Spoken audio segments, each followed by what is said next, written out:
ensemble l'histoire de cette femme à partir du verset 25. Il y avait une femme atteinte d'une perte de sang depuis 12 ans. 12 ans. Elle avait beaucoup souffert entre les mains de plusieurs médecins. Elle avait dépensé tout ce qu'elle possédait et elle n'avait éprouvé aucun soulagement, mais était allée plutôt en empirant.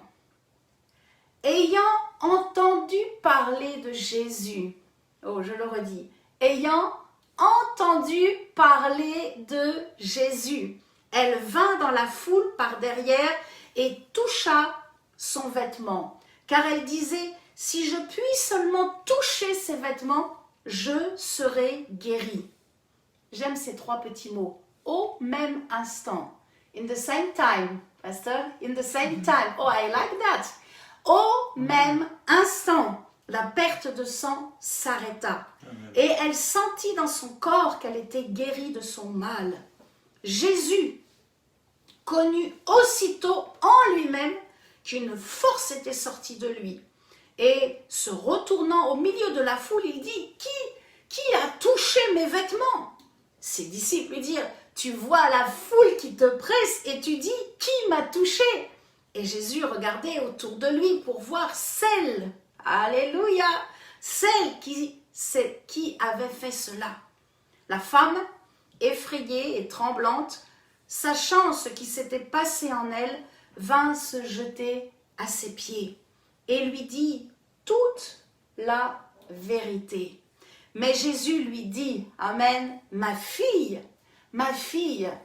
ta foi t'a sauvée. Amen. Va en paix Amen. et sois guérie de tout mal. Alléluia pour cette histoire qui nous parle encore aujourd'hui.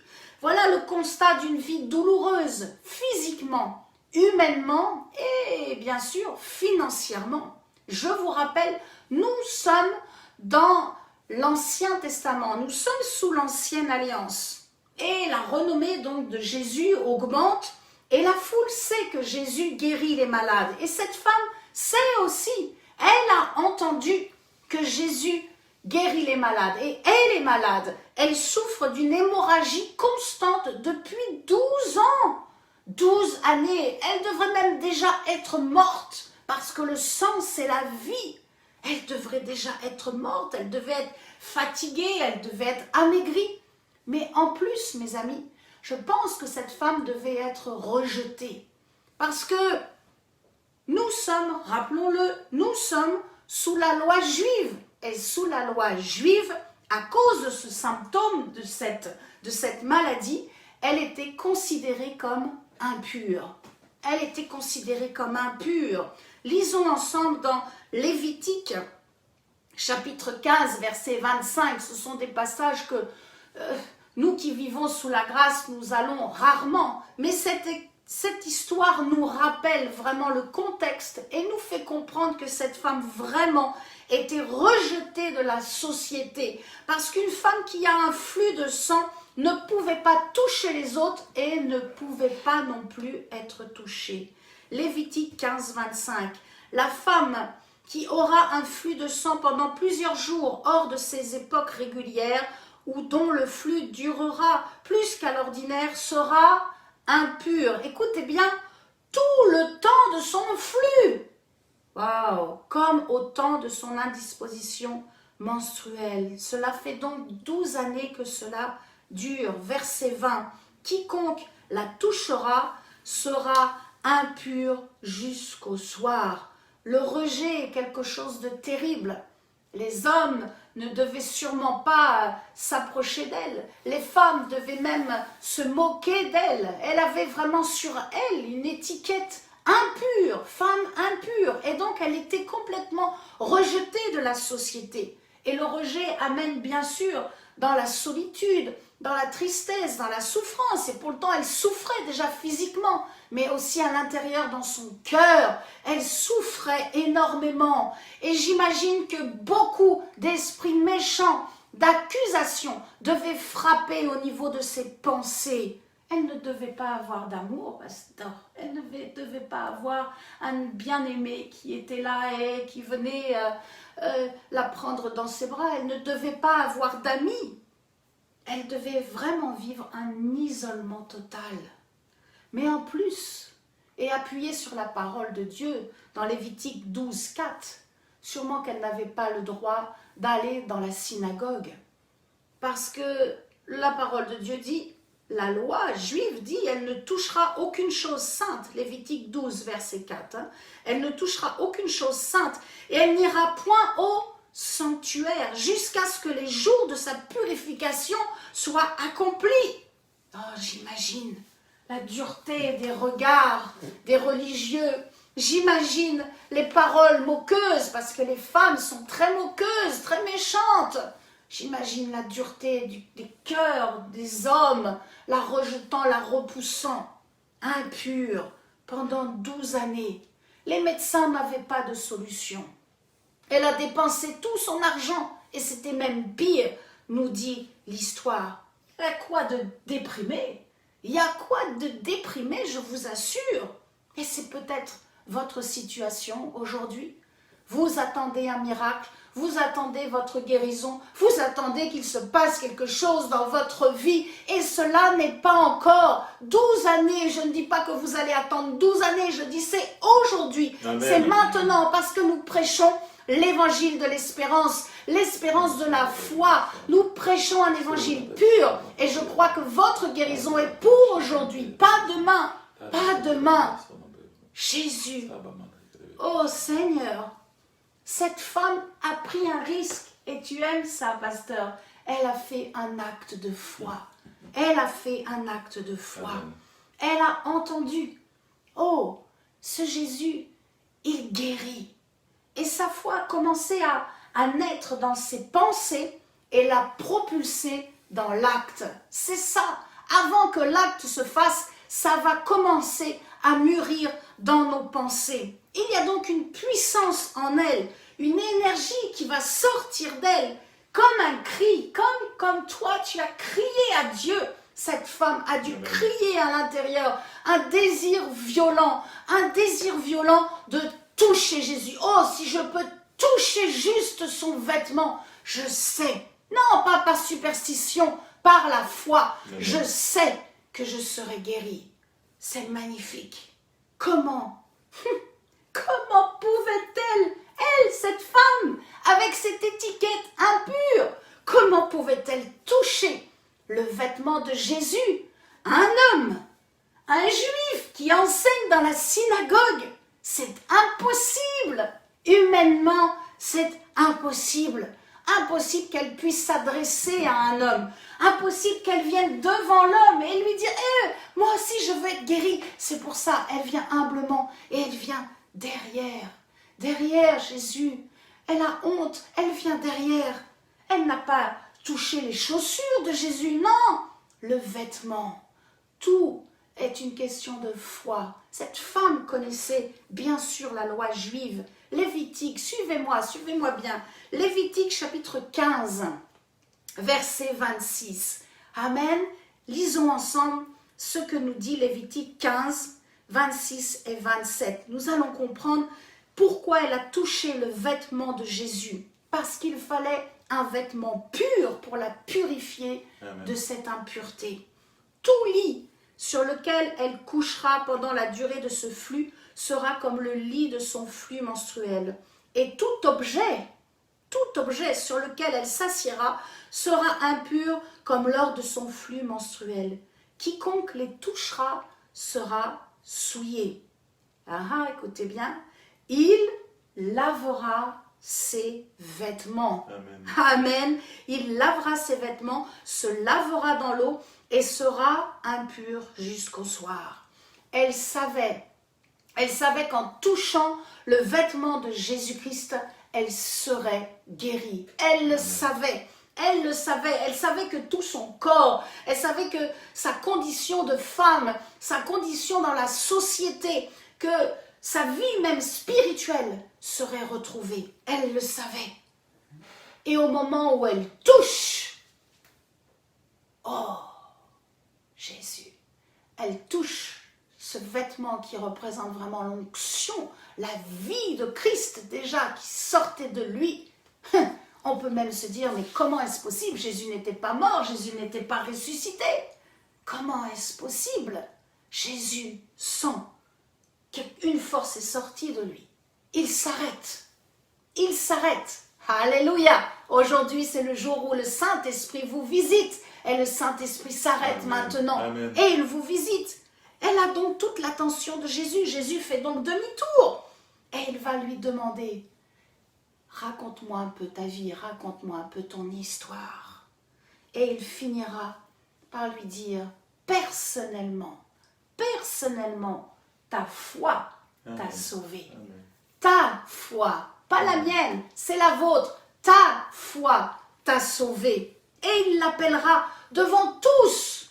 Ah, imaginez, publiquement, il l'appellera ma fille. Jésus qui n'est pas encore passé par l'œuvre de la croix. Jésus qui est un homme simple, célibataire. Jésus n'est pas marié. Comment peut-il l'appeler ma fille?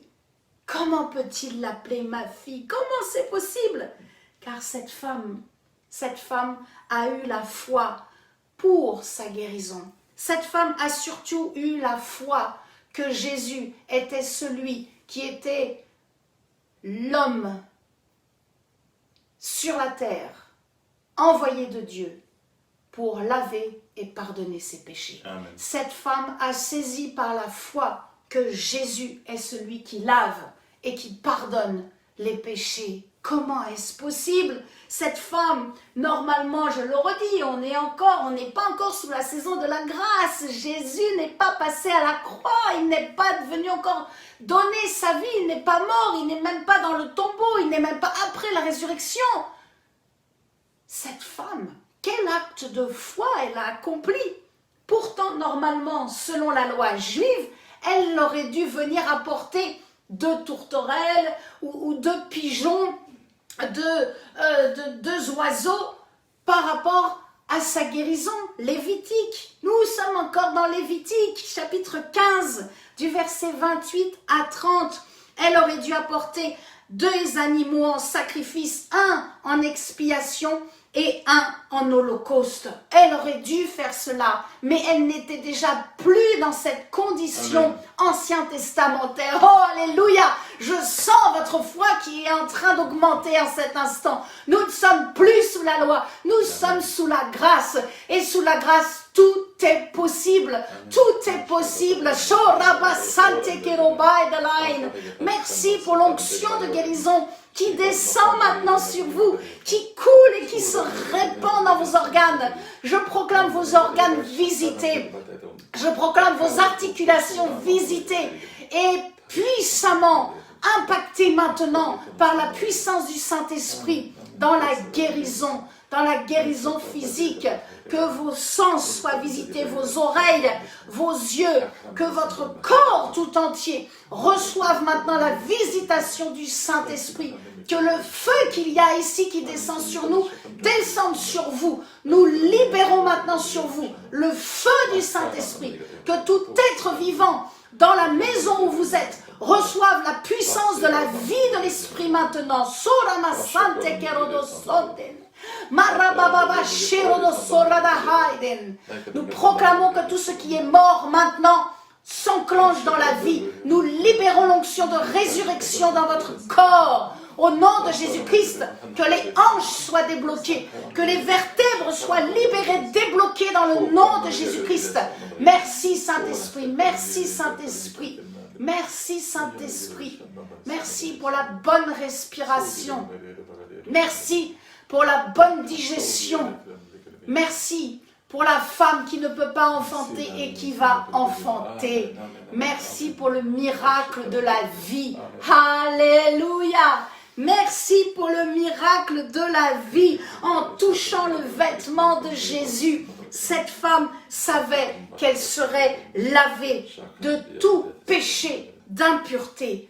Tout péché d'impureté est expié. Quel acte de foi!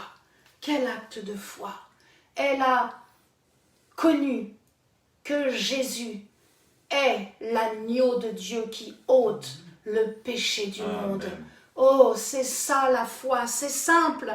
C'est une ferme assurance des choses que l'on espère. C'est simple, c'est une conviction, c'est une assurance, mais c'est réel. C'est simple, mais c'est réel.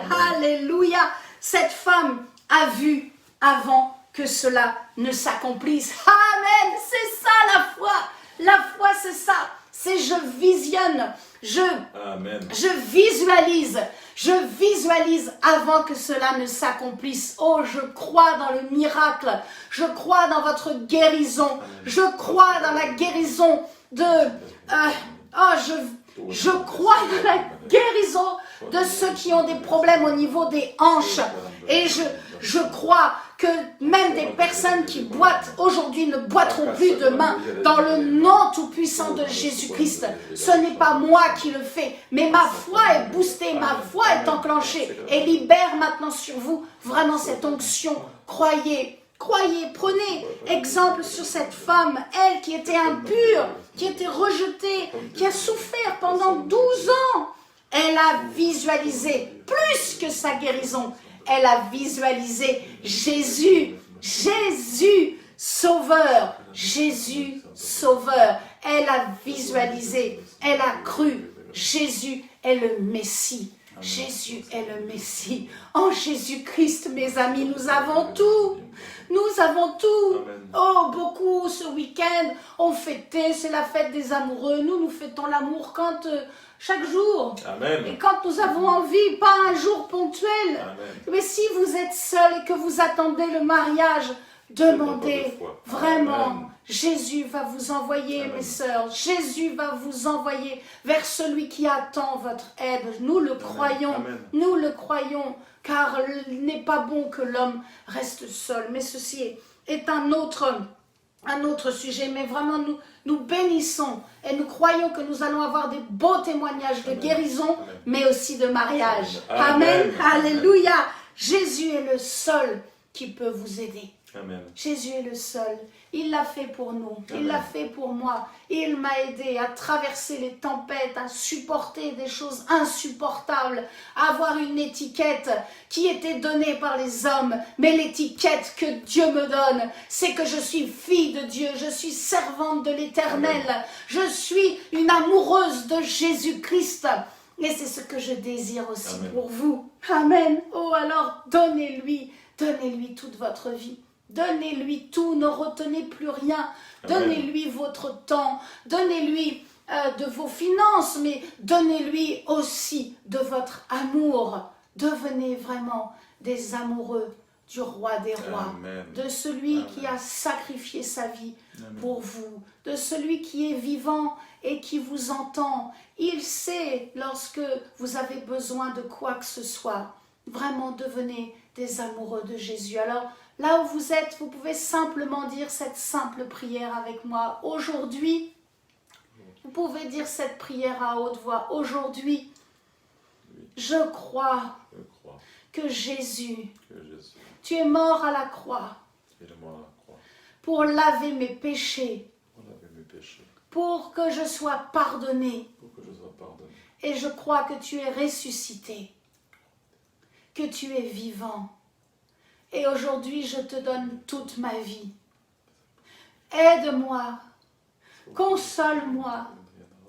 Viens me visiter, demandez-lui ce que vous voulez là où vous êtes. Viens Jésus, viens me visiter en cet instant, par la puissance de ton esprit. Et viens guérir les parties de mon corps, de mon cœur, de mon âme, de mon esprit qui ont été affaiblies, meurtries. Oh, alléluia, alléluia, la foi est libérée simplement. Je visualise des hommes et des femmes qui sont en train de recevoir vraiment. Vous recevez l'amour de Christ et vous comprenez qu'il n'y a pas de plus grand amour que l'amour de Jésus-Christ pour vous. Oh, comme Dieu est bon, Dieu est bon. Nous ne proposons pas une religion morte, nous proposons toujours un évangile pur, un évangile puissant, un évangile vivant. Amen. Amen. Un évangile vivant, afin que votre vie soit bénie, afin que votre vie avance de gloire en gloire. Oh, que la puissance de votre témoignage est grande. Comme cette femme, elle n'a pas eu peur. Elle est venue se faufiler au milieu de la foule. Elle n'a pas eu peur des hommes méchants et légalistes. Avec courage, elle est remplie de foi et elle s'approche et touche l'onction, la guérison de vie. Elle touche Jésus avec discrétion. Elle a ciblé, elle a atteint son objectif par la foi.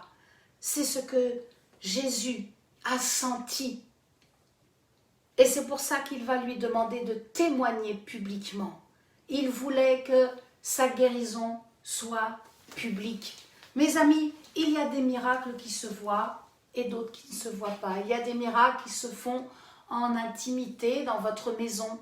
Mais il y a des miracles, il faut les témoigner. Je vous encourage, je vous invite à témoigner, à dire autour de vous ce que Jésus a fait pour votre vie, ce qu'il a utilisé votre vie pour enclencher aussi la vie dans d'autres, de ce qu'il vous a utilisé pour guérir un aveugle. Amen. Seigneur m'a utilisé pour guérir un aveugle, un homme qui était aveugle depuis 20 ans au Togo. C'est Dieu qui le fait, dans la simplicité de la foi. Je n'ai rien de plus que vous, c'est simplement ma foi, la turbine qui est enclenchée au moment où j'ai donné ma vie à Jésus-Christ, mais maintenant qui est active. C'est pour cela qu'il faut nourrir votre foi, afin qu'elle soit toujours active. Au moment où Dieu va vous utiliser, va vous demander de faire quelque chose, vous allez le faire parce que votre foi sera activée. Amen. Ne demandez pas, ne priez pas, oh Père, donne-moi la foi. Nous avons déjà la foi. Dieu a déjà mis cela en nous. C'est un don de Dieu. C'est le don du Saint-Esprit parce que nous sommes créés à l'image de Dieu. Et Dieu, à la foi, Dieu est fidèle. Foi et fidélité ont la même racine, pistis en grec. Et donc, ceci est inscrit en nous.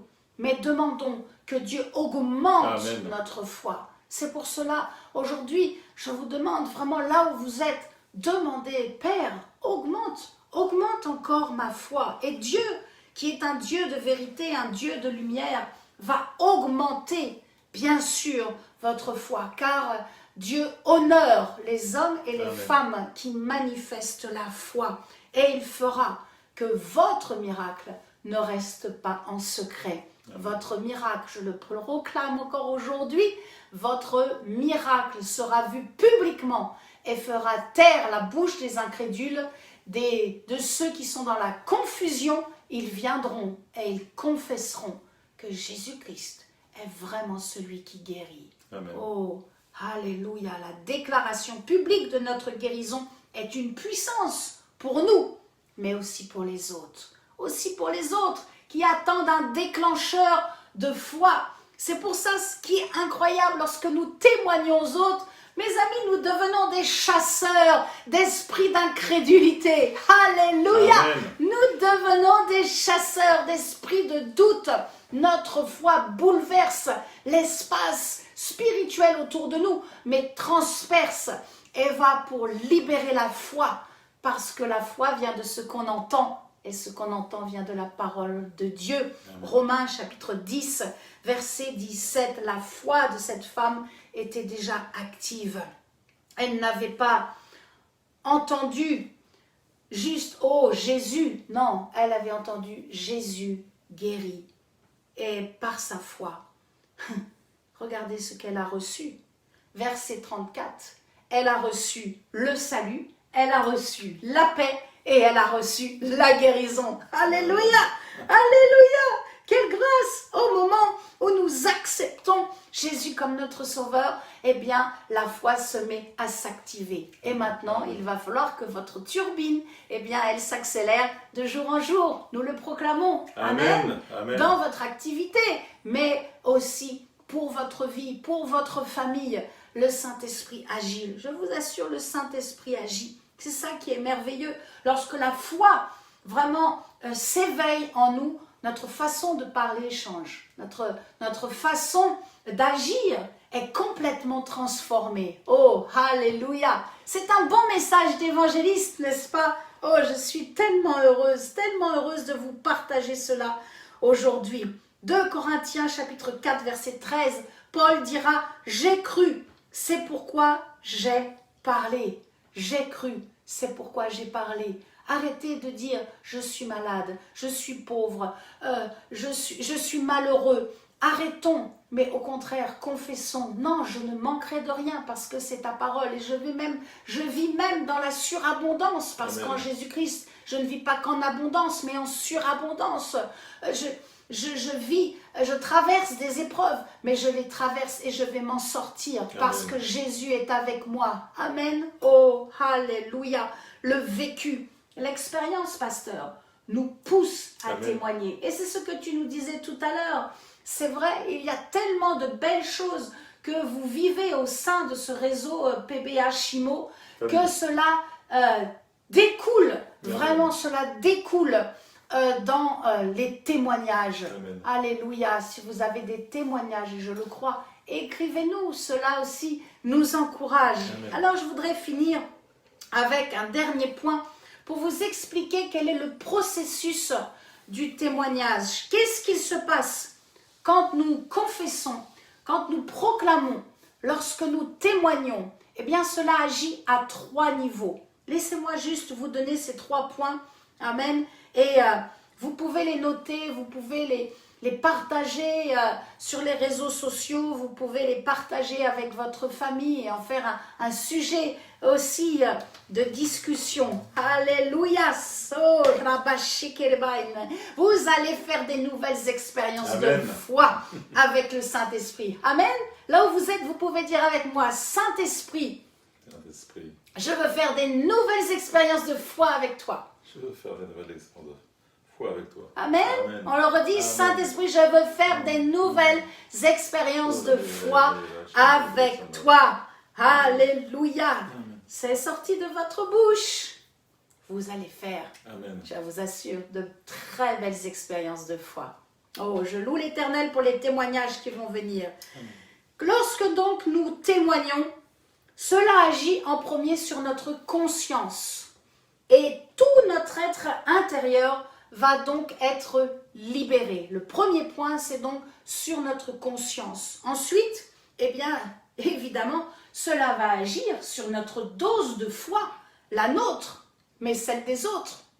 Lorsque nous témoignons de notre guérison, lorsque nous témoignons d'un vécu personnel, un miracle, un prodige, eh bien, notre foi est nourrie, notre foi s'accélère, mais la foi des autres aussi. La confession donc verbale et publique va donc fortifier. Amen. Et là, je vois plein de petits pouces parce que votre foi est fortifiée encore aujourd'hui. La mienne est fortifiée, mais aussi la vôtre. Nous sommes donc libérés. Nous sommes donc fortifiés. La foi est positive, hein? Amen. Nous sommes libérés, nous sommes fortifiés. Qu'est-ce qui se passe? Point numéro 3. Eh bien, les démons passent leur route. Les démons fuient. Les démons partent. Amen. Alléluia. Et nous devenons des adultes spirituels. Nous devenons des adultes. Nous ne sommes plus des bébés, mais nous devenons des hommes et des femmes à la stature de Jésus-Christ. Nous devenons des hommes et des femmes remplis de foi. Nous devenons des hommes et des femmes guerriers victorieux, je dirais des conquérants. Amen. Amen. Le témoignage donc nous fortifie, il nous libère et il fait de nous des merveilleux conquérants pour le royaume de Dieu. Nous avons tout à gagner. Amen. Par la foi en Jésus-Christ, nous avons tout à gagner. Oh, la mentalité de cette femme a changé. Plus de médecins, plus de dépenses d'argent. Elle a expérimenté la foi victorieuse en Jésus-Christ. Alléluia. C'est un temps que le Saint-Esprit avait déjà prévu. C'est un temps où Dieu désire vous guérir. Dans Deutéronome chapitre 7 verset 15, la parole de Dieu déclare « L'Éternel écartera de toi toute maladie. Alléluia. Je le proclame sur ma vie, je le proclame sur votre vie. Je le proclame sur la vie du pasteur Pascal. Amen. Toute maladie est écartée Amen. par le nom de Jésus-Christ. Par le nom de Jésus-Christ. Je voudrais prier maintenant pour vous. Nous voudrions prier, tendre nos mains vers vous et prier vraiment afin que vous touchiez par la foi. Touchez Jésus. J'aimerais vraiment que nous puissions prier.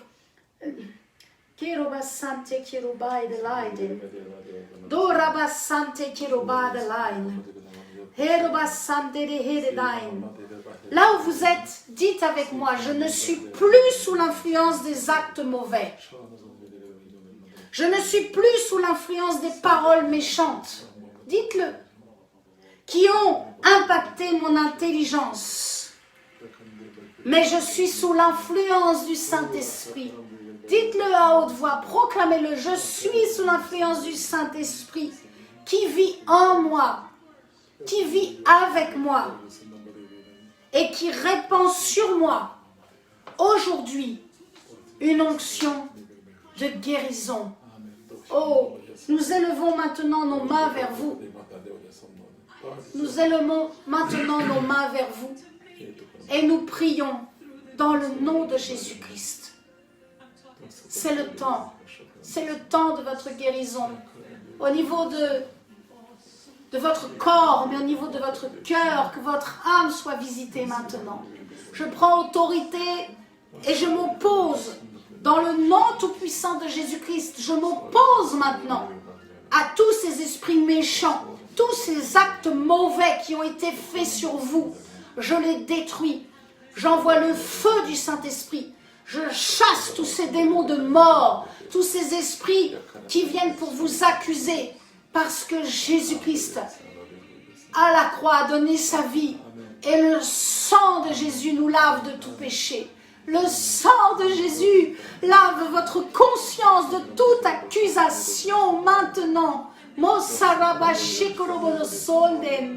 Que l'onction descende maintenant sur vous. Que la guérison descende maintenant sur vous. Par la foi. Touchez simplement. Touchez Jésus. Dites-lui ce que vous attendez dans votre vie. Soyez libérés, déliés de tout esprit d'ivrognerie, d'alcoolisme. Au nom de Jésus-Christ, je brise ces chaînes de malédiction sur votre vie. Je brise les chaînes de malédiction familiale, générationnelle. Et je proclame la vie en abondance, en surabondance. Oh, que la guérison touche tous ceux qui vivent dans votre maison. Que les couples se réconcilient. Que les enfants viennent voir les parents et se réconcilient dans le nom de Jésus-Christ. Merci pour la guérison. Merci pour la foi libérée en cet instant. Merci Père. Que s'il y a un mouvement que vous ne pouviez pas faire, faites-le. Bougez maintenant. Bougez dans la foi en Christ. Bougez. Faites cette action de foi. Faites maintenant un pas de foi. Si vous ne pouviez pas marcher, levez-vous et marchez maintenant au nom de Jésus-Christ. Lève-toi et marche et cours maintenant dans la gloire du Seigneur.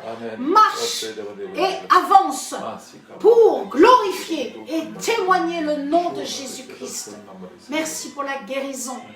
Nous libérons la paix dans votre cœur. Que tous ceux qui ont des accélérations cardiaques maintenant soient visités. Nous proclamons un rythme cardiaque normal.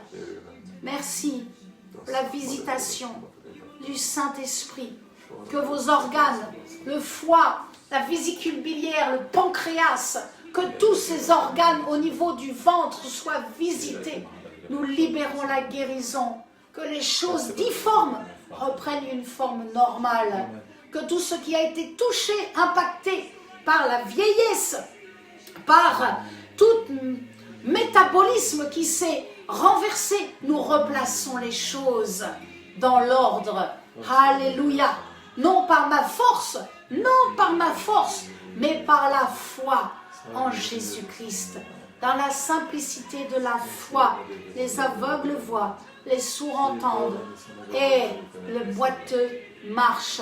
Je proclame votre colonne vertébrale visitez maintenant, que le feu du Saint-Esprit passe et que vous sentiez que le mal maintenant disparaisse. Le mal part. Là où vous aviez une douleur, cela part et quitte votre corps au nom de Jésus-Christ. Merci Seigneur. C'est fait. C'est fait.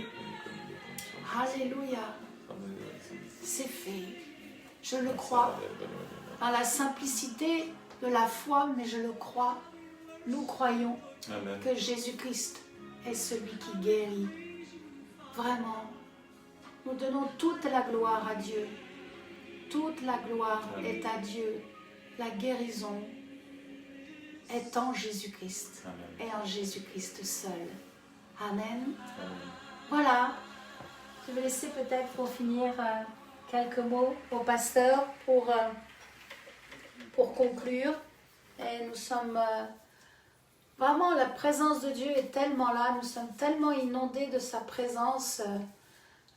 Merci pour d'avoir été avec nous aujourd'hui, mais aussi merci pour ceux qui écouteront cette prédication dans les jours à venir.